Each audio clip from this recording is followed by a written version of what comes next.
Pemirsa, Indonesia dan Prancis ini sepakat memperkuat kerjasama pertahanan kedua negara. Kami akan membahas pertemuan Presiden Prabowo dan Macron soal ini. Sudah bergabung dari luar studio, pakar isu politik pertahanan dan keamanan Institute for Security and Strategic Studies, ada Mas Khairul Fahmi. Mas Khairul, selamat sore. Selamat sore, Mas Anggi. Ya, Mas, ini terlihat Presiden dan Macron kayaknya makin mesra begitu ya soal alutsista.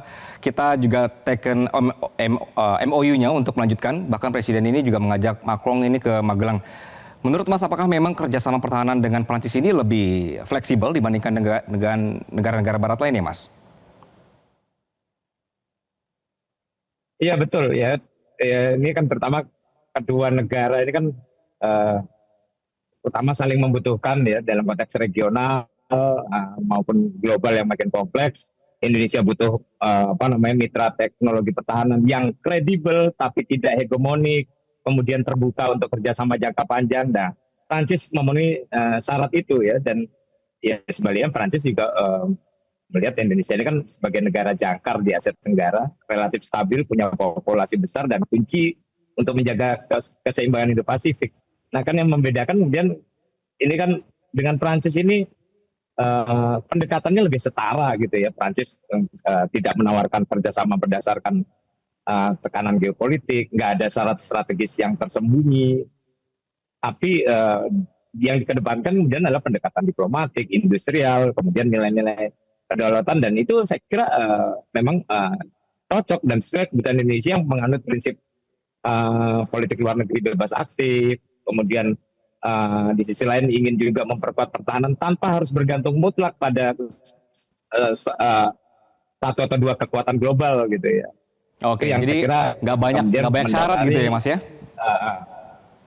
Iya betul. Dan ini kan kerjasama Indonesia-Prancis ini kan bukan baru hari ini ya. Ini kerjasama yang boleh dibilang sudah sangat lama dan kualitasnya terus meningkat dari masa ke masa gitu. Baik, Mas Khairul, begini, ini ada kejadian baru-baru ini Mas ya, ketika pesawat tempur buatan Prancis Rafale yang dipakai India ditembak jatuh oleh Pakistan.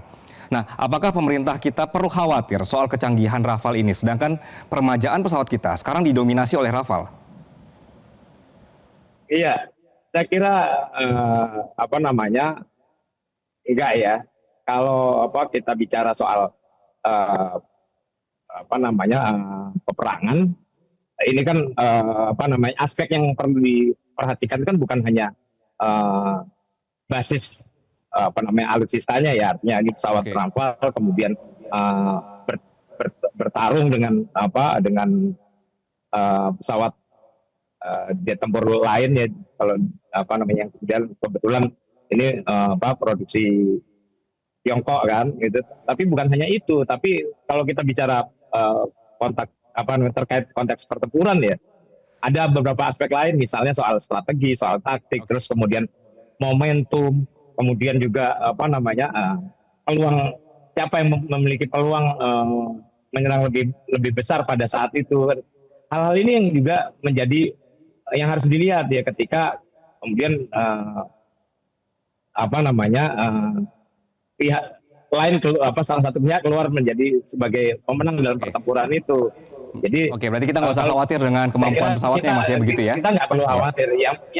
Yang penting itu kan infrastruktur penunjang dan SDM yang memang capable untuk menjalankan operasi-operasi tempur udara itu. Oke, Mas Khairul, terakhir Mas. Apakah ada unsur kekesalan Prancis atas manuver Australia beserta teman-teman sekutu AUKUS pada saat itu, saat mereka membatalkan beli kapal selam tiba-tiba begitu, sehingga Prancis akhirnya melihat kawasan Asia Tenggara ini menjadi seksi untuk target jualan produk mereka, dan juga mereka ingin mengembangkan semacam pengawasan mereka terhadap Asia Pasifik, Mas?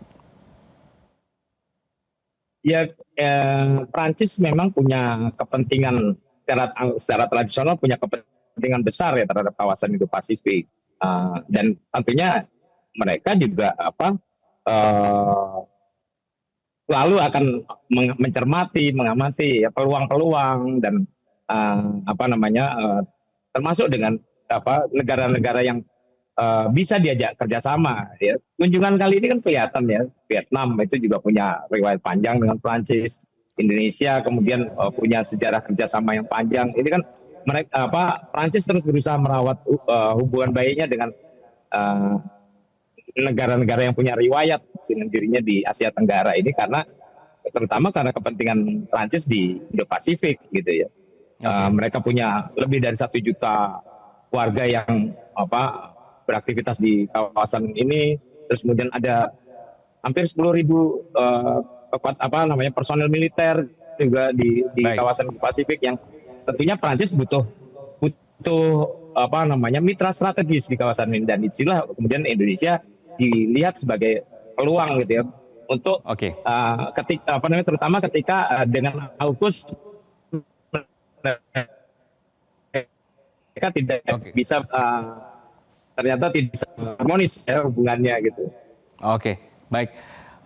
Mas Heru, terima kasih Mas atas perspektifnya di sore hari ini Mas. Mohon maaf waktunya sangat terbatas. Pakar isu politik pertahanan dan keamanan Institute for Security and Strategic Studies, Khairul Fahmi. Terima kasih sekali lagi. Jelajahi cara baru mendapatkan informasi. Download Metro TV Extend sekarang.